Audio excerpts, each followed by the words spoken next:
the sponsors. There we go.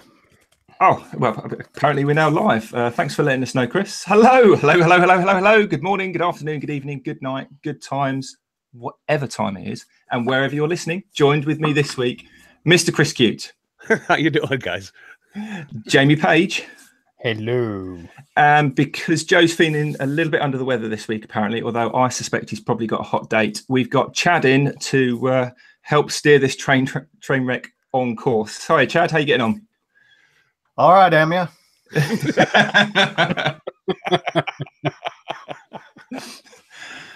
For those who never understood it previously. Are you sure that's not actually Joe? He may have reached puberty finally and grown a beard.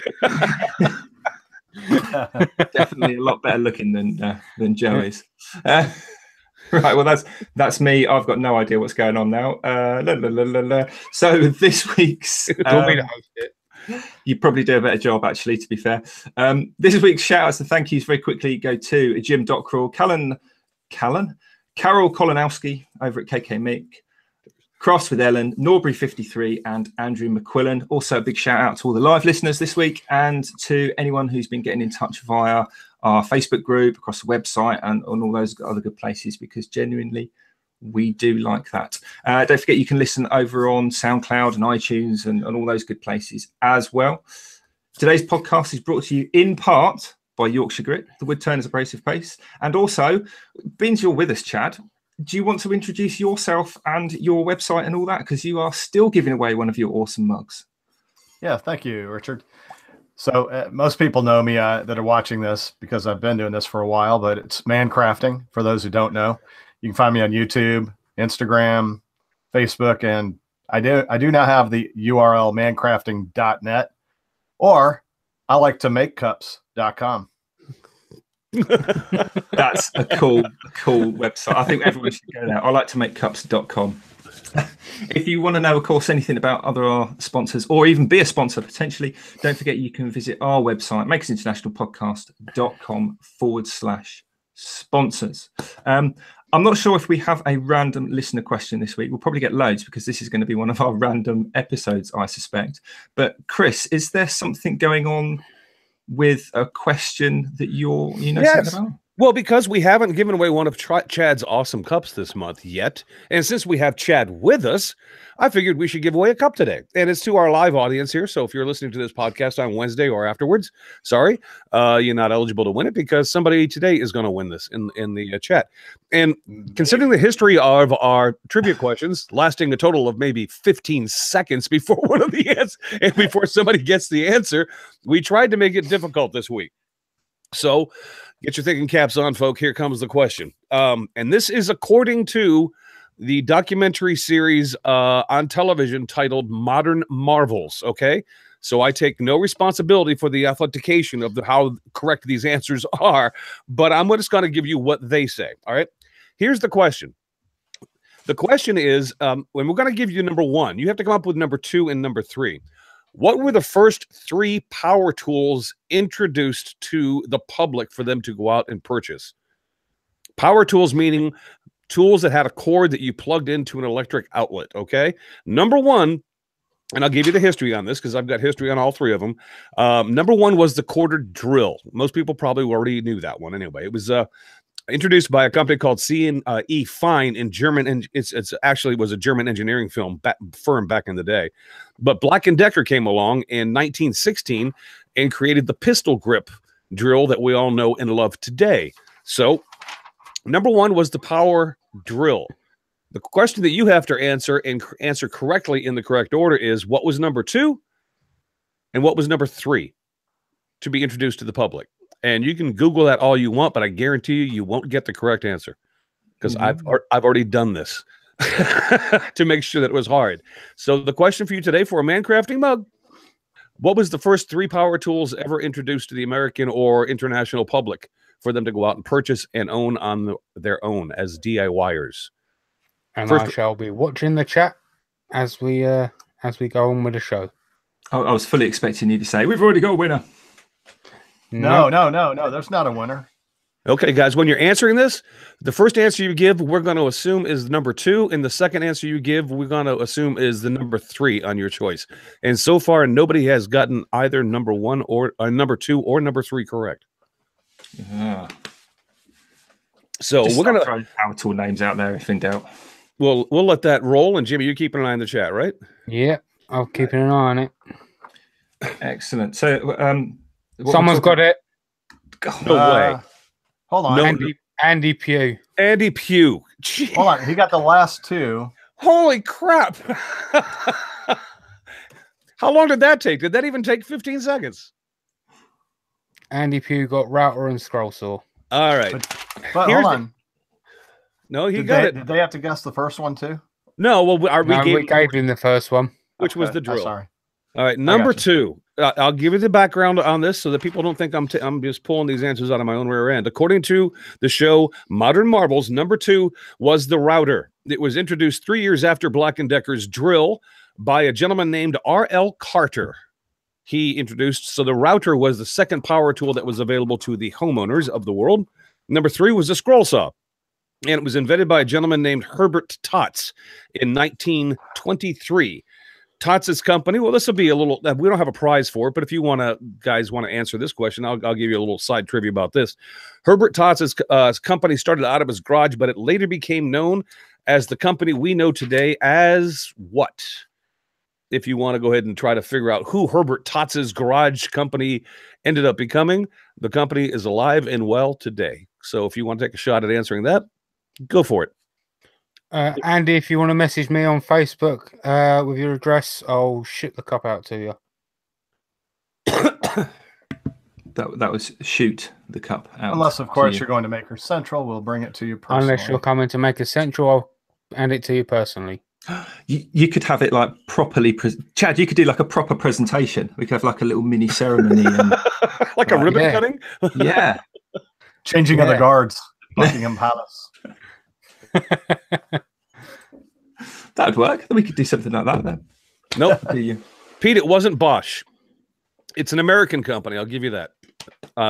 Herbert Tots' company that he started in his garage is an American company, or at least it once was. The tools are probably now made in China like everybody else's, but to begin with, it was an American company. Was it Orida? McDonald's. No, it wasn't Orida. No, it was a tool company, and you guys know it today. I'll give you a hint. This company was famous for a long time back in the day for the quality of the table saws that they made. They do aeroplanes now as well. Yeah, Delta. Andy got it. Andy got that one too. It is indeed Delta.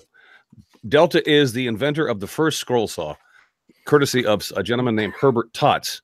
So, I mean, but you know what, Jamie? You know, the router was invented in 1919, and the scroll saw wasn't invented till 1923. So, Well, you have to make mistakes before you get perfection. So actually, I was looking at it as being it's always going to be 4 years behind. But but okay. The guy started with doing the scroll saw stuff. It just took him 4 years to finish it. It depends on your perspective, I guess. And I'm seeing it my way. You can see it yours if you'd rather. It's fine. So what now we've got our 15-second question out of the way. What are we actually talking about tonight? Has anyone got anything they actually want to bring up? Well, we could actually go over Maker Central and what we plan on doing there, because we have a number of things that we're hoping to get lined up, and one thing that we certainly do have lined up already. So if you want to hop into that, we could do it. Yeah, I mean, actually, it's a shame that that Joe's not here, because he basically set all this up with the t-shirts and whatnot. I'm sure everybody knows about Team Scroll Saw and Team Router t-shirts. Oh, yeah. So we've actually reached the threshold now for the minimum purchase for the campaign to go ahead. So if you have ordered a t-shirt, that will arrive, and you've probably been charged for it already. I know I have. and me. So that's I'm glad, because I'm really looking forward to meeting people and saying basically, yeah. And that campaign, I think, goes on. So that it ends on, was it April 8th, Jamie? I believe so. Yeah. So you've got if you haven't got a t-shirt yet, you've got 2 weeks to grab one. But after that 2 weeks is up, the campaign ends and they're not going to be available. So it's just a very limited run, and we're doing it only for Maker Central. purely for I have that. a quick question. Will they be delivered in time to bring them to Maker Central? Yes, they should.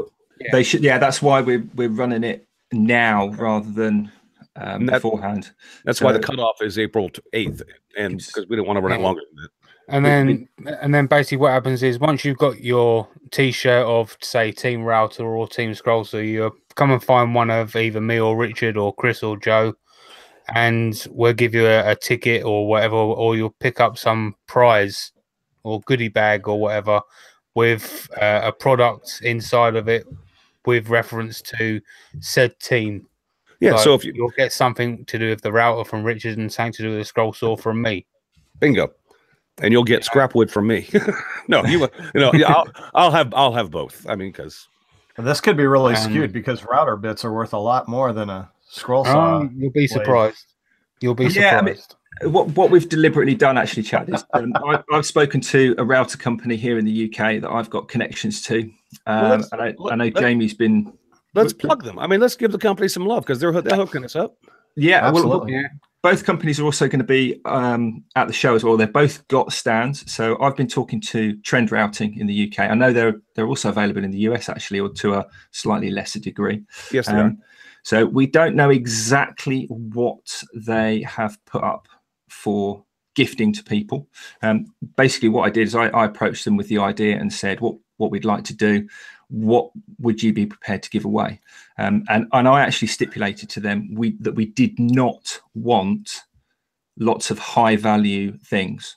So they won't be giving away, a £400 router that's branded to Trend, because what we didn't want to do is specifically brand it to a company, because it's not Team Trend, it's Team Router, and Bosch make routers. Craftsman make routers, DeWalt make, loads of people make routers. So that's not, it's about including people, not excluding people. Well, yeah, and we didn't want to give it away. We didn't want to give away one of those big routers to somebody that traveled from abroad that would have to carry it back through customs. Getting on an airplane with a power tool nowadays is not exactly the easiest TSA experience you're ever going to have. Well, that's very true. And also, even if you did take it back to the States, it'd be completely useless because you've only got the wrong shaped plug. Oh, you have to buy an American adapter for it, yeah, and 240 supply. So we've tried to keep it as as kind of generic to routing and also to scroll sawing as we possibly can for everybody, because people are coming from all over potentially. So we don't know exactly what they are putting up, but it seemed more inclusive to say lots of smaller value generic router related things than can we have a 350 quid router for one person? Yeah, so it's I'm not 100% sure on the rules, but if you're on Team Router, does that include Team CNC Router? You know what, we're thinking that Trend is probably, we don't know this for certain, as Richard just mentioned. I think Trend is going to be providing us with some bits, so as long as the bit will fit your router, then I'm not sure. I genuinely don't know if they're going to put any router cutters / router bits in. I have a gut feeling it's going to be more the kind of accessory type things, because actually if they gave us a load of 1/4-inch router bits and you had a 1/2-inch router, or the other way around, potentially you'd be excluded. So I've tried to sort of kind of go down the accessory route. So if you have got a router, whatever we can get to give you will be relevant regardless of it could be maybe they'll do it like a universal bushing set or something like that. I mean that's possible, I guess. Whatever we can kind of get them to put up, because at the end of the day they're putting their hand in their pocket for our benefit, so whatever generosity they put forward is going to be better than them saying actually we're not in a position to do that. So well, it's a trade-off. We're giving them some love. They're giving us some love, and the people who get involved with what we're doing get some love too. So it's a win all the way around. Jamie, did you want to talk about the company you're working with? Yeah, I've gone ahead and contacted Record Power, who have kindly donated, or they said they're going to donate a various pack of blades. I think it's like a 36 pack of multiple different blades, scroll saw blades, which basically comes to the price of the shirt anyway. So you basically, if you buy a shirt, you're basically getting your money back on the shirt anyway. Oh, So there you yeah, that I mean that was nice of them. So obviously I was over the moon with that. They were talking about putting everyone that buys the Team Scroll Saw T-shirt into a prize draw to win a Scroll Saw, but we're still in talks about that at the moment. So yeah, I mean, we'll see.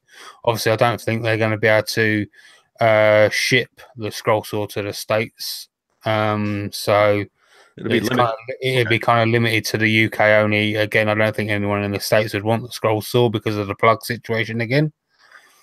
But yeah, so yeah, Record Powers who I've been in contact with. Well, scroll saw blades aren't cheap, so I mean, individually they are, but when you get 36 of them, that normally costs enough. Yeah. I mean, it's got to be the cost of the T-shirt, so you get your money back from the T-shirt anyway. And I've actually used their blades at them blades as well, and they're not actually bad blades; they're actually really good blades.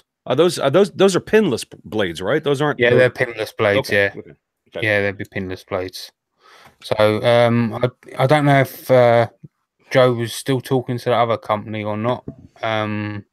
We had a yellow tool company. That's all I'll say, because they're not on board yet. And we don't even know that they are going to be, but we were trying to hopefully get some accessories from them as well. So we'll see if that happens. But we've got actually the next 2 weeks that we do this podcast, we're going to be kind of Maker Central oriented, because next week we've got Nick Zametti on with us. He's going to talk to us and give us the update on where everything is with Maker Central itself, because Nick, in case you don't know, is one of the gentlemen that is working his rear end off putting this whole event together. Yeah. So he's going to sit down with us next week, and then I believe the week after that, we've got another podcast that we're going to be talking to on this show. They're going to come join us, and we're going to kind of talk about what we're trying to do together as far as a Friday night event to coordinate so that people have a place to gather the Friday evening before the show actually happens that Saturday. So the next 2 weeks, we're going to be talking a lot about Maker Central. So if you're interested in, you happen to be going to the event, then, hey, tune in when you can, either live or recorded, and we'll do the best that we can to tell you everything we know. Anyway. And if not, tune in anyway. Yeah. If not, then tune in and find out what you'll be missing. So you can cry in your beer like I did when everybody went to Atlanta and I was in Connecticut in 3 feet of friggin' snow. So I think it's going to be quite interesting from a UK perspective, because I think a lot of people feel that we're sort of a bit left out, because we don't have the woodworking shows to the same sort of scale and grandeur that you guys do. And even if we did, we haven't necessarily got the personalities to the same scale and quantity that you guys have. It's just geography at the end of the day. So I might debate that last point, but okay, go ahead. Yeah, I mean, it's how difficult it is, or how expensive, or both of you, Chad and Chris, you are fully aware, no doubt, of the cost implications of coming over to the UK, and and the time, and these things add up, and it's not for everyone. Whereas when you've got a long drive and maybe an overnight stay, that's a more attainable trip, say, than a 6,000-mile flight. So I'm hoping. It's funny. It's funny you say that, Richard, because I have talked to people on Instagram and my YouTube channel who are right there in the UK, and they've said, "Oh, it's just so expensive," and I'm like, I'm flying across the pond, and that's expensive. And then add to that, a couple-hour drive. If this event was happening anywhere in Georgia or Florida or Alabama, 3 states, I would be there. North Carolina, even. Yeah. This is going to be historic, especially for the UK. Yeah. Especially considering how many people from not only the U.S., but there's people coming from Canada. There's people coming from the outskirts of Europe. I know Frank Schumandel's coming to that. Yep. So there are a lot of people coming from the Netherlands. They're coming from all over. And so if you're in the UK and you're going, that's just a far drive, well, then you're just being a whip, because you know what? You don't know the hassle that we have to go through, going through international freaking customs, getting on a plane, flying there, the cost of flying there, the cost of staying at the hotel. Come on. Give me a break. Yeah, put some gas in your car and friggin' drive up and say hello. I know everybody's financial situation is different, but if there is anything in you that says I should go, You should No. figure out a way. Sell something, buy something, resell Got it. two Whatever kidneys. you have to You only do. need Yeah. The kids, the wife, whoever you need to sell, get rid of them. You don't need them. You need to be at Maker Central. It will be a lot more fun. Definitely. And Without doubt. I'm also thinking, and my geography is not good, but Connecticut being on the sort of the eastern side of the state, you've got a similar distance actually from where you are, Chris, to the UK. It would be the same situation to get from where you are to the Bay Area. Say you wanted to go to San Francisco. San Francisco. Maker Faire. That's kind of you're sort of sitting in the middle of both those two extremes. So Yeah, actually, you know what? My flight to the UK may actually be shorter. It wouldn't surprise me. Might actually be shorter, and I'm laughing because Moonshine Metal Works says, "Hey, what's a bit of money compared to being able to have a little cuddle with Chad?" So yeah, Oh, go cuddle up to the big bear. Absolutely. The big man's coming to us. I think a lot of people are going to say the same thing to Chris and I. You're not as tall as I thought you would be. Yeah, well, no, actually, people look at me and go, "Wow, you're taller than I thought you were," because I'm a pretty short guy. But I'm not as short as people think I am. Steve from Moonshine Metal Works says, "What's a bit of money compared to being able to have a cuddle with Chad?" That's what I just said. Keep up, Jamie. I know. That's a replay courtesy of Jamie's page. Oh, that's coming up later. Oh, okay. And you said it wrong. It's Jamie's page. Yeah, well, I'm not singing. I'll let you do that. Fair enough. And, yeah, I'm bringing Sam Adams for everyone. No, I'm not. Moonshine Metal Works. I don't have that kind of money. So you guys, I mean, I don't even know when you're actually arriving, and presumably you're coming in on the Friday morning or the Thursday beforehand or Saturday morning. I think we're flying in. Go ahead, Chad. I'm sorry. I didn't mean to jump in. I was going to say, I'm personally flying in on Tuesday, so I'll be there Wednesday morning in London. And then I don't know what we're going to do in London, but probably a couple days there. And then we'll ride the train up on Friday. So we're spending the night Friday, Saturday, Sunday. We'll head back to London Monday and then fly out Tuesday. And that actually worked out. We stayed one day longer than we had intended. And that dropped our ticket prices by $400. How do these airlines work these sums out? It's bizarre, isn't it? It's like, I have no idea. It's like the longer you go, they figure that they don't have you over a barrel. Because if you do it for like a 3-day trip, they go, "Oh, this guy's on a business trip. He has to come. We're going to charge him through the roof." But if you go, I may stay for a week, they go, "Oh, this guy's just vacationing. Whatever. We can't really hit him with hard numbers." But I'm kind of doing sort of the same thing, Chad. I think because I'm flying with Mark Christopher, and I'm first flying from Connecticut to Canada to his house. Boy, is he going to be tired. Yeah. No kidding. So I'm staying with him a couple days, and then he and I believe, are flying out on Thursday night, our time, which is going to put us in London Friday morning, and then we're going directly from the airport onto the train and up to Birmingham. So we should be there sometime mid-morning, I would assume, on Friday. So one of the biggest things that people were kind of complaining about was the price, obviously. And one of the reasons being was they were looking at flights from the States direct to Birmingham. Yes. They were taking it well over $1,000, the price. It was cheaper flying into Heathrow. It really was. Yeah. And obviously that's what they were supposed to do, was go to Heathrow, then up via train or coach. Well, the biggest issue for us was not the cost to Birmingham, because it wasn't really much difference. It was the fact that there's no direct flights from Atlanta, which is crazy, but London was a straight flight, so it's like 8.5 hours. Now, I did have the option of even going cheaper if I was willing to go through Turkey, Istanbul. Good luck. I'll pass. I've spent enough time in the Middle East. I don't want to go back.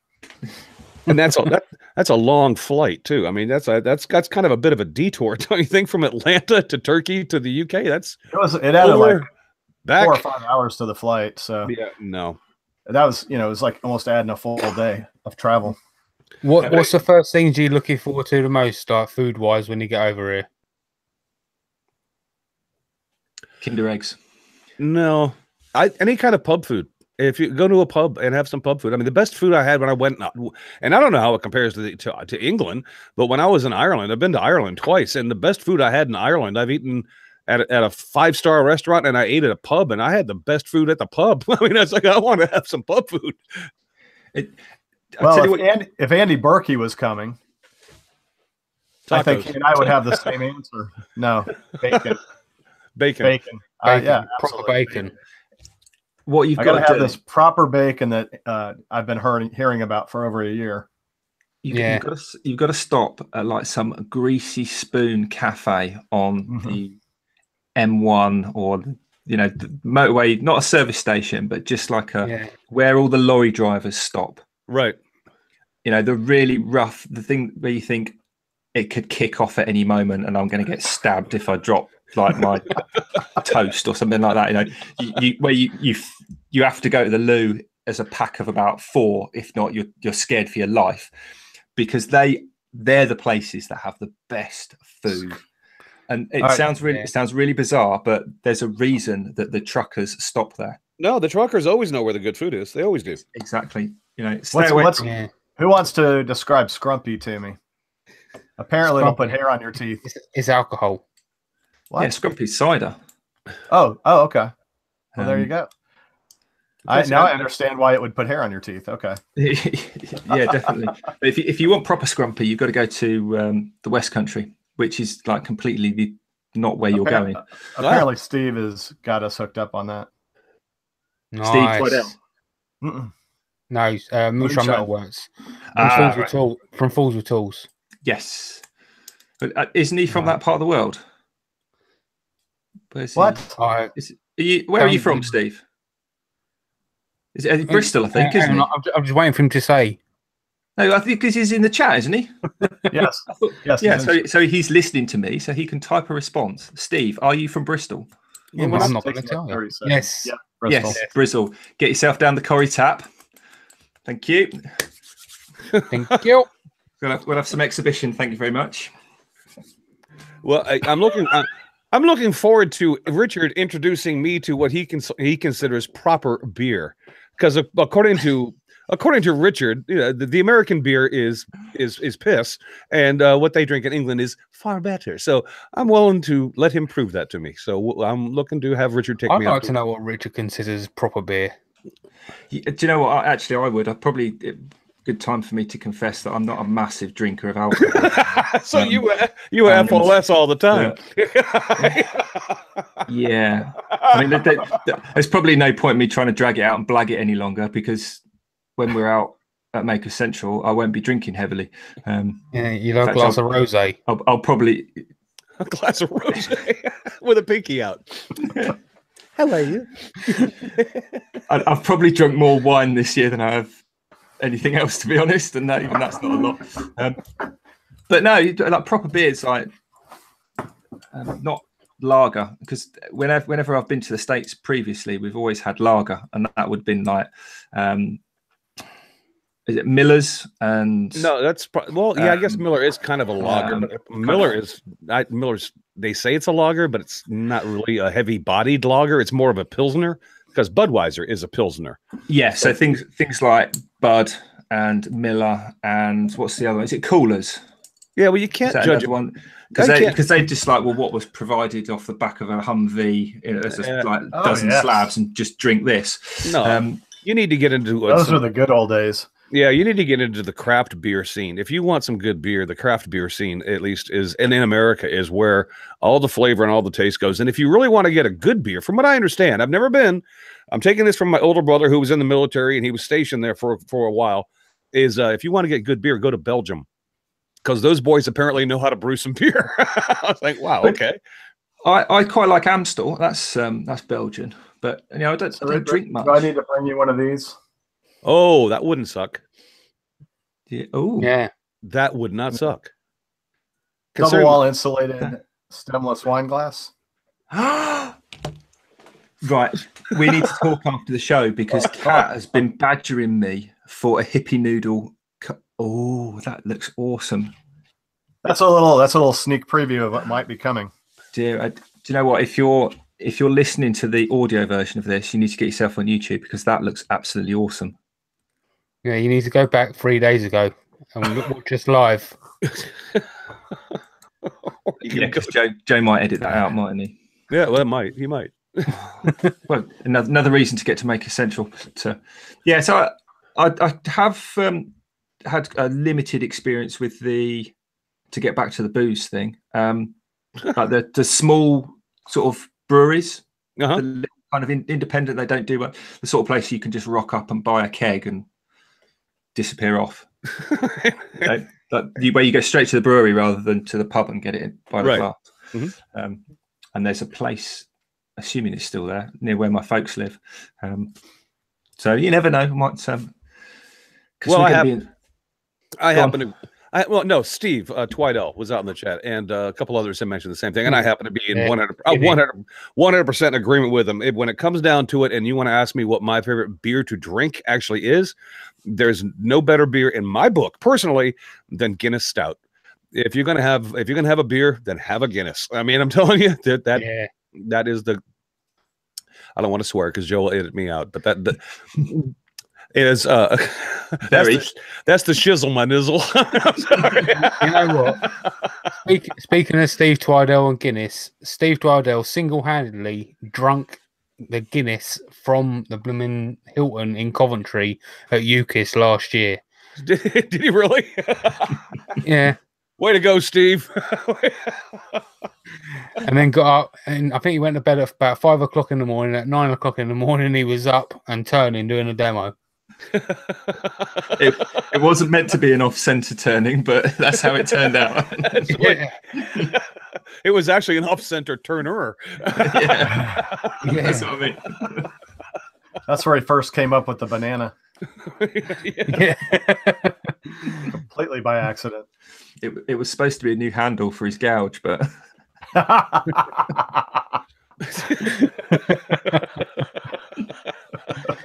Tipsy boy turn-ins. You know what we ought to do? Steve, I don't know if you're out there and if you're available, but Jamie, send Steve a link. Let's get him in here. I'd like to speak with Steve just because I think I love Steve. He's funny. He doesn't take anybody's shizzle. And he doesn't take too much seriously as well, which kind of probably fortunate. So Steve, if you're available, Steve, Jamie's going to send you a link. If it's not going to work for you, then that's fine. But we'd love to have you on and join into this conversation because I'm sure it would go sideways in a hurry. Help! We need somebody. So you're coming over on the Tuesday, Chad? We're actually leaving here Tuesday. We'll actually land at, I think, 8 o'clock in the morning in London. Right. And then you're staying in London, presumably a hotel somewhere, or just for a couple nights. Yeah.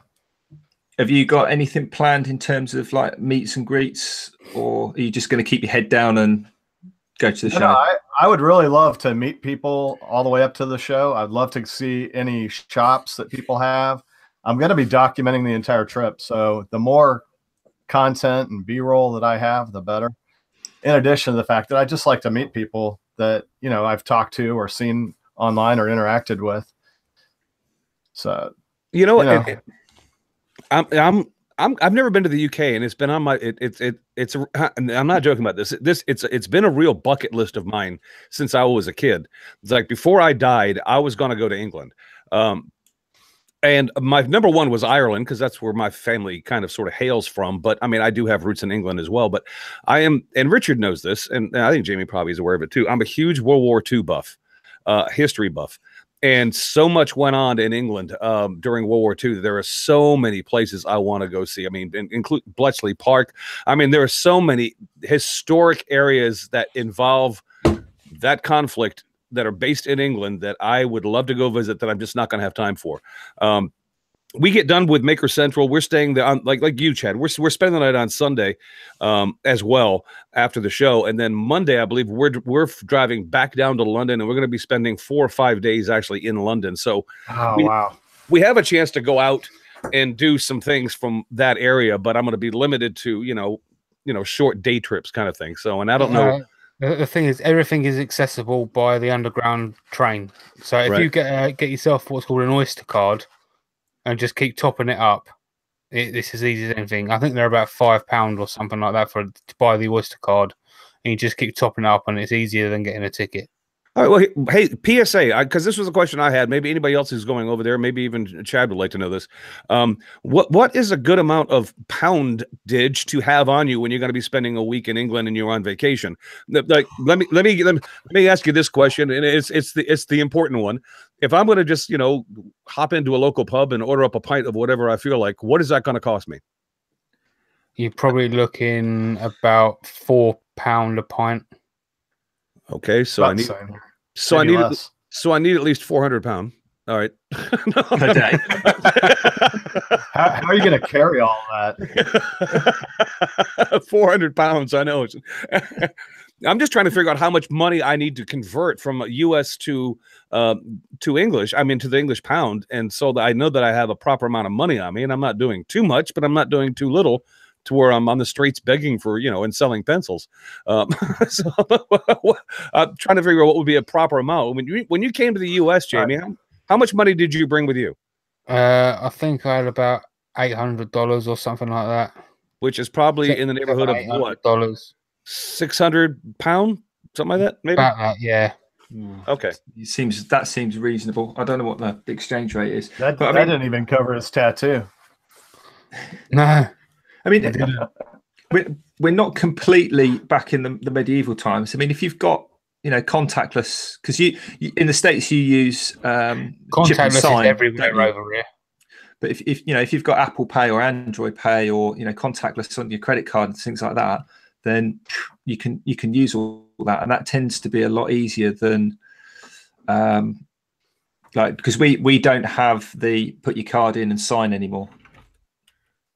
At all. We'll chip and pin or contactless. So if you've got a contactless card or you've got Apple Pay or something like that, then feel free to bring it and bring your money to our country and spend it. One side note: Sean is in the SE Woodworks in the thing. He said a beer in a pub in London is a lot more. So $10 or £10 versus £4. Well, then I think I'll just high rent district. I think I'll just let me ask you a question, because in the U.S. it's kind of squirrely, because in some places it's regionally different. Like here in Connecticut, where I live, I can't go into a convenience store and buy beer. They won't allow you to sell it. I can only buy beer in two places, either a grocery store or a liquor store. In the UK, if I wanted to go in and buy a 6-pack or a 12-pack of something, where would I have to go? Any kind of grocery store, high street, small mini mart type place, big supermarkets. They've even got I guess the equivalent of a liquor store where they just sell wine and booze. Yeah, you can pick it up anywhere. Petrol stations sell it. All right, well, cool. Then I can go. I hate to make it sound like my total priority in England is to go and buy alcohol. But I'm going on a 2-week drinking binge to England. But I mean, guys, let's be honest. I happen to love my beer, and I don't drink soda, and I don't drink water. That's just kind of my lifestyle. That's what I do. I don't get drunk. That's just what I drink. Steve, how are you, sir? I'm good, thanks. I'm on my phone. Is it okay? Oh, it looks great. Yeah, you can do whatever you want. You're a big boy. Look like you got a sawdust all over you. Did we interrupt you? Were you in the middle of doing something? Yeah, I'm making a bowl. A bowl. I can't believe this shop. It looks great. Thank you. It does look great. Hey, Steve, when are you headed up to Maker Center? What's your schedule, your itinerary? I'm heading on the Thursday. So that's the 4th, is it? Yeah, on Thursday. I'm driving, so I'm going over on the ferry. So I've got a 3-hour drive from my house to Dublin, and then it's 3 hours across on the water, and then I've got about a 5-hour drive from Wales to Birmingham. Right. You're gonna be demoing at Maker Central, aren't you? Aren't you going to be in somebody's booth doing some demonstrations? Or are you going to be are you going to be on stage? Yeah, I'm on Yorkshire Grit stand for Glyn. and I'm demonstrating Yorkshire Grit throughout the whole weekend. But I'm also doing the Great British Build-Off as well. I'm hosting a couple of those throughout the weekend as well. Is that being put on by the show, or is that being put on by an individual, or who's putting those? It's being put on by the show. So basically, what's going to happen is when the people arrive, when the punters arrive, they can sign up to do it, and it's going to be 2 teams of say 6 people going up against each other. And what you'll get is a big box full of materials, paper, straws, all kinds of crafty materials, and you have a build off, and the person that can build the best thing in half an hour wins, and they win a goodie bag each. So. Okay, if I go and if I enter, I want Make It Soph on my team. Yeah. Yes. So Sophie, if you're out there, let's get into this. All right. And I'm also hoping to get 2 YouTube teams together as well. So if there's anybody that's interested in getting 2 YouTube teams together, and we're going to do a build off of a bridge. So basically what you do is you get 2 chairs and you put them about 2 or 3 feet apart, and you have to build a bridge with whatever materials you're given. You have to build a bridge from one chair to the other, and then 2 judges will add weight to the bridge once it's done, and the person whose bridge lasts the longest wins the prize. Oh, wow. That's cool.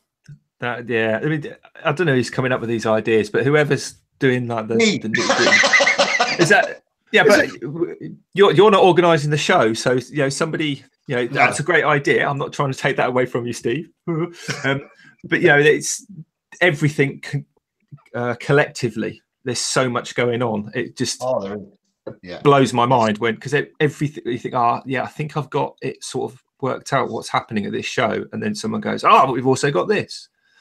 And it's like, oh my life. Nick, I've been chatting to Nick and stuff kind of on a regular basis, and he's doing a brilliant job with his team. It's going to be an absolutely amazing show. It really is. I have no doubt. I have no doubt.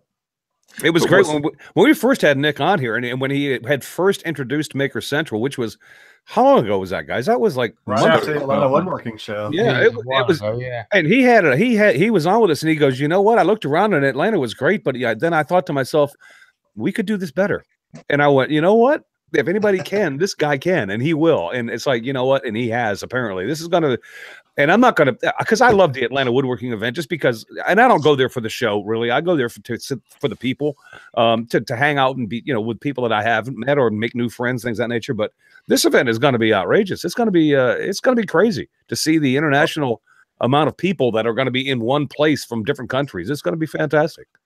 Yeah. And all the different disciplines as well, because I think we get, it doesn't matter what your discipline or what you're interested is or what the hobby is. I think people have a natural tendency to get sort of funneled into just that, woodwork or just metalwork or just paper crafting, and you get sort of tunnel vision. But Nick has deliberately pulled in. I mean, there's leather people there. I think there's an ice sculptor there as well. All these different peripheral disciplines, which I think are kind of underpinned by the same mentality, are going to be there. It's going to be wild. I think it's going to be like a big 3D machine too, isn't there? Building models of people.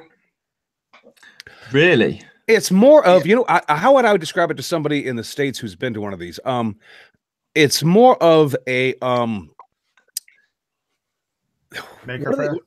It's more like a Maker Fair, but it's much more universal than that. Because if you have ever attended a Maker Fair there, the Maker Fairs are very heavy on the electronics and the computer side of things that are going on in the maker world. It's very skewed toward that direction. But this has much more of a broad, that will be there, I'm sure, as you've mentioned. But there's a much more broader appeal to this that Nick is putting together than a typical Maker Fair in the States would give you. So there's something for basically everybody, is what you're saying. It's going to be fun. I wonder if anybody will be distilling alcohol there. Well, it's making.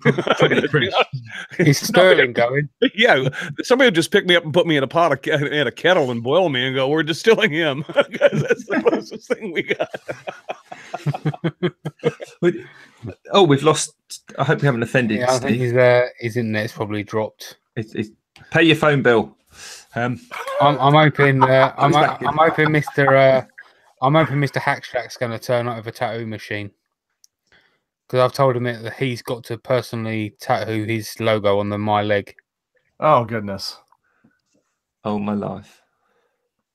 Yeah, I was actually talking to my friend that's a tattoo artist, and said, why don't you approach Nick and then head down there with the trailer, and just there's bound to be guys that are drunk wanting tattoos. So go down there and you'd make a fortune putting tattoos on guys. And he said the insurance for doing that is just through the roof. You can't do it because it has to be in a sterile environment and all that. I thought that insurance was free in England. Yeah. I think the term is advised. we do it indoors. We have that sort of advice here in the United States too. It's just, but you have to have the mentality that, hey, if I don't get caught, it's probably not illegal. I mean, right. Don't worry about it. I'll wear a dust mask. Chad, I want to put in an order. I want you to make me another one of these, please. Okay. But I want the top white, like Guinness. Nice. And all right, send me an email so I know what you want. And I want my new name that JP just gave me, Tipsy Turning, put on it. Steve's holding up for the folks on SoundCloud and iTunes that are listening. Steve was holding up one of Chad's awesome Mancrafting mugs, and he's describing how he wants it. Another black one. But he wants a white foam head around the outside of it, so it looks like a Guinness. and the logo Tipsy Turner on the front of it. Tipsy Boy Turnings. Yeah, that's it. Tipsy Boy Turnings. Yeah, we'll work that out, Chad. Good man. Write it down, Jamie. All right, Secretary, Mr. Secretary. Do you want it in Guinness writing, Steve? Oh yeah. Richard's broken. Oh dear. Dear, oh dear.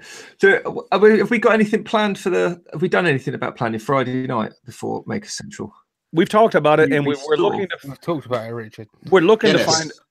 Yeah, exactly. Thank you, Steve. We're looking to find a local establishment that will handle the lot of us. And we had originally, I think, when I asked the question in our Facebook group, I counted 25 people that were like in. How far does Nick live from there? Miles away. Yeah, but let's all party at Nick's house.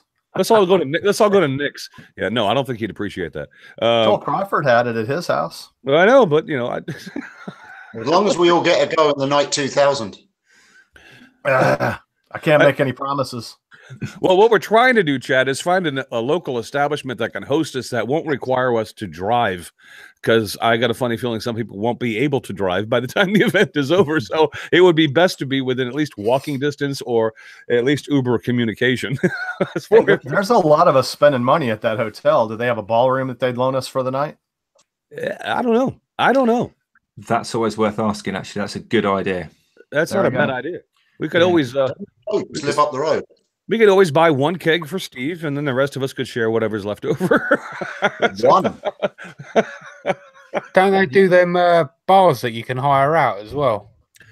They do. But I just don't know what their prices would be. We can make that inquiry, Chad. That's not a bad idea. Or we could do like we did it at here in Atlanta. Just take over the hotel lobby.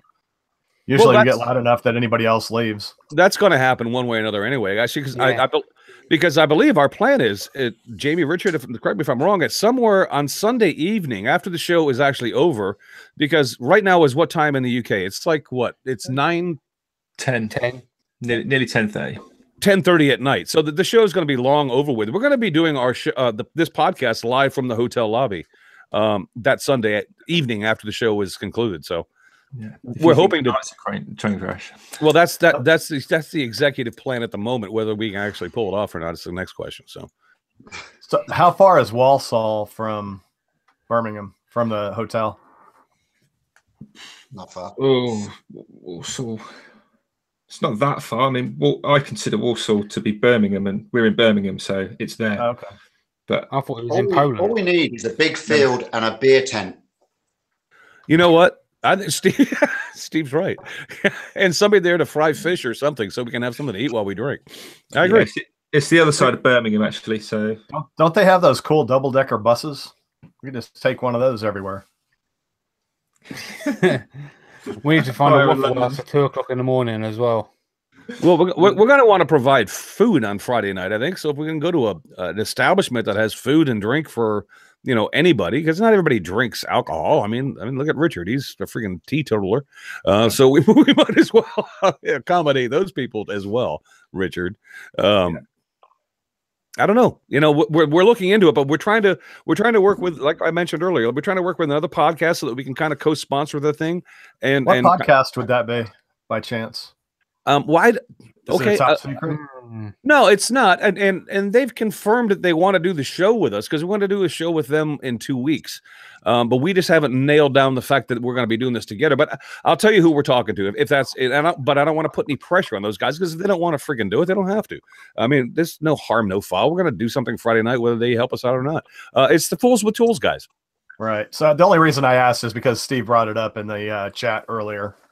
Yeah. Well, no, we love So those guys. I mean, I love He's every one of definitely, them. he's definitely in, I think. I love those guys. I mean, Okay. Al's, when we had Al on the show with us, I mean, that's one funny friggin' individual. I'm telling you, I would love to have Al back on, and it's a great podcast because of him and Steve, and it's just anyway. So Brett, we just thought, yeah, Brett. Brett. Well, yeah, of course, Brett's cool. Al said that I was spiffing. Yeah, yeah, he did. I met Brett when I was at Jimmy's. So yeah, I don't think I've met Steve personally, but I've talked with Al and I've talked with Brett. So hey, it's cool. Let's get together and do something.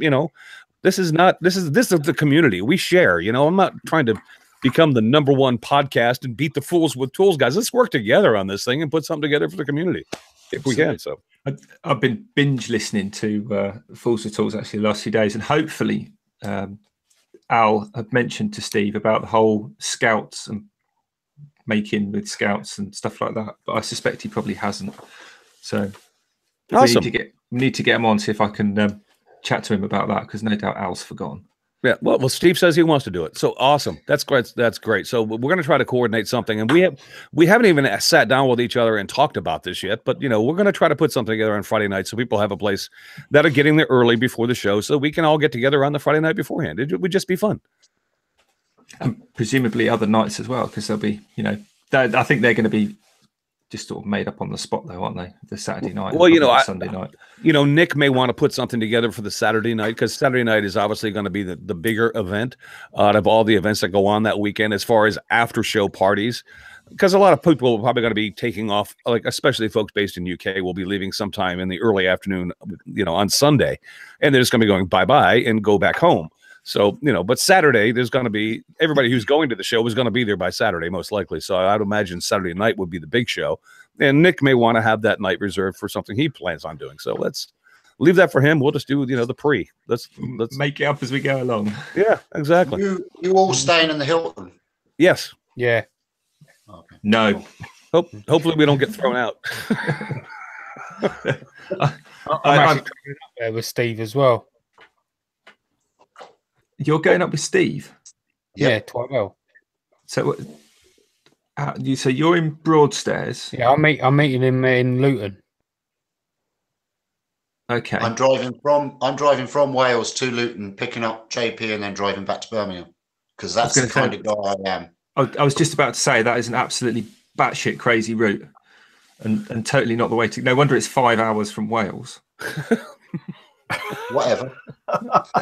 Because Jamie's just smiling like I'm a cat over there. He's going. I'm not going into the whole routes and the timing because obviously it takes 4 hours to get from Southampton. But we know how you drive. Yeah. Well, this is true. Half hour for normal people. I'm just looking at Jamie sitting over there looking like the Cheshire Cat. He's like, but I'm worth it. Birmingham's only an hour and a half from Luton. Yeah, because you go straight up the M1, M6. Yeah. Yeah. That's funny. Guys, we got like 3 minutes left. I mean, we've actually killed this hour pretty quickly. I'm amazed at that. So much going on. And you know what? It's going to continue to be. It's going to be a lot of talk and a lot of things going on. There's probably updates galore that we can do from the weeks ahead. And we'll try to stay on top of it the best we can. But I think that we should probably wrap it up today. Steve, thanks for jumping in with us. I appreciate it. No problem. Thanks for having me. Oh man, you've got much better connection this time around. Have you changed to a computer now, or? Yeah, I've got a new internet connection here in my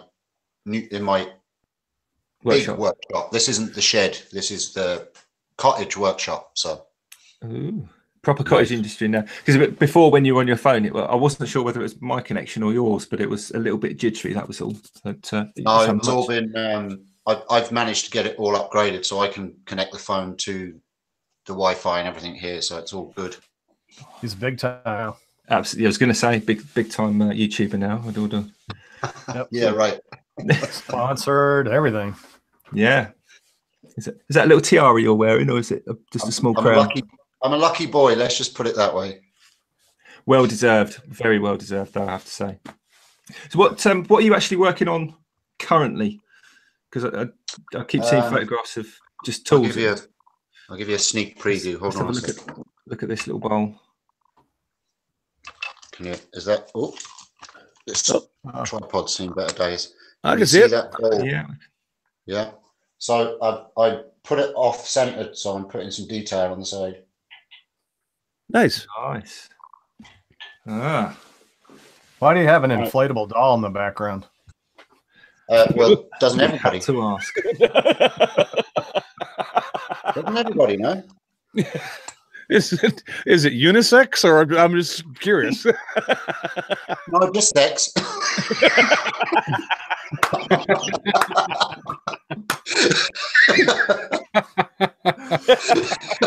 Oh my. Joe's gonna have fun with this edit. You miss a day, you missed a lot. It doesn't. It's equipped with a hole that doesn't deflate. Okay, I'm great. Let's move on. That dummy is the result of a very failed series that I was going to do on my channel. It was going to be a crash test dummy, and I was going to set him up in front of the lathe and do some stupid things with the lathe and let him take the impact, but he wouldn't do as I told him, so I ended up kicking the bejesus out of him and throwing him up in the corner, and now he's my business card holder. I'm not going to ask you where you put the cards. Is that a euphemism?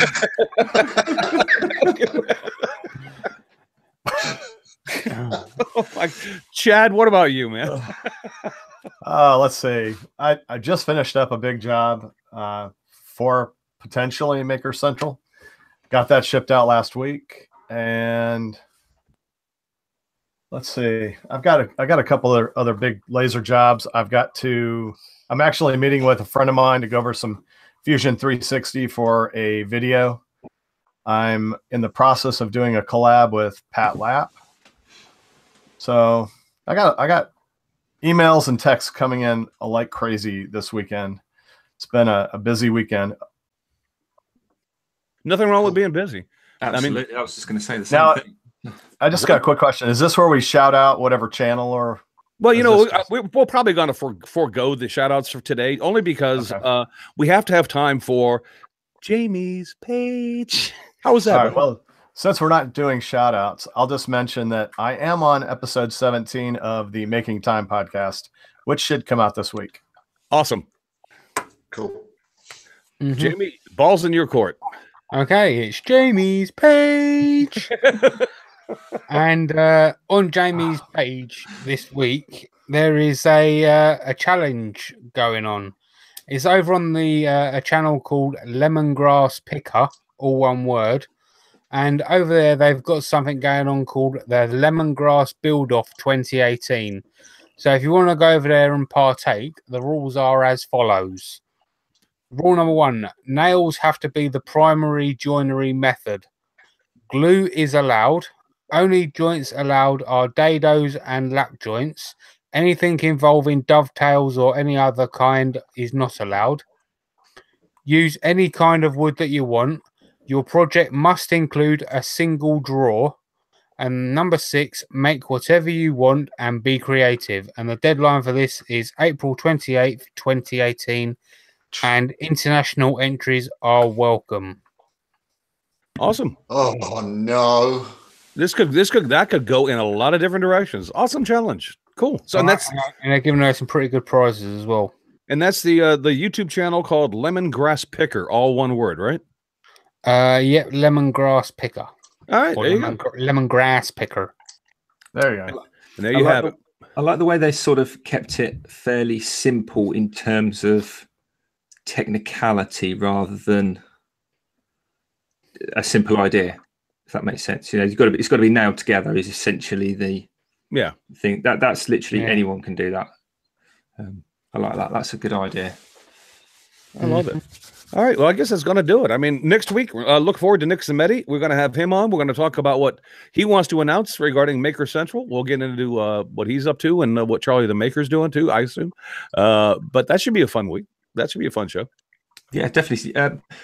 Hopefully, with if Charlie's on as well, if we have a word with Nick beforehand, maybe get Charlie in to talk about something that's happening on his channel. There you go. Fun. Just an idea. Just popped into my head.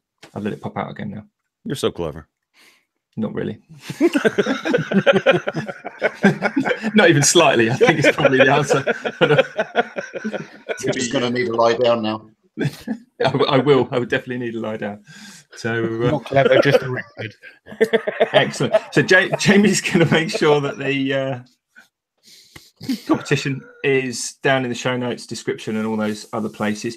Don't forget, if you're in two minds or undecided about a T-shirt, we don't get anything from it. You will if you can make it and have a T-shirt. Wear the T-shirt and you'll get some free stuff as well. It's all meant to be in jest and fun and lightheartedness. So that's the idea of that one. I think all links to the T-shirt will be over on the Makers International Facebook page or on the website at makersinternationalpodcast.com/T-shirts. Cool. And if that sounds confusing, they're in the description below as you're looking at this right now.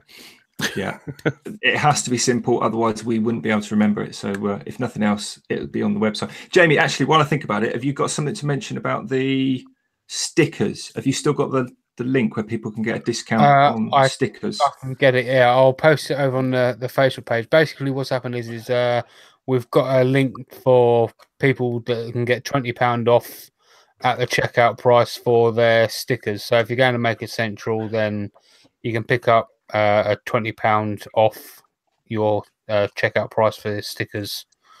So, and there's a wide range of different kinds that you can get. So there you go. So if you're looking to pick up some stickers to distribute when you're out at Maker Central, there you go. Save some money.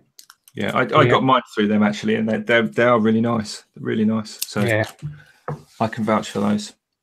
Kushti, unfortunately, Joe, you weren't here to rein us in when needed, so we've gone 6 minutes over, which is your problem now, not ours. So thanks to everyone for listening. If you are still listening, we'll try and have a show slightly more organised than the previous one next week, but don't hold your breath. And until then, you all take care. Have a great week, everybody. Take it easy, everyone. Bye-bye.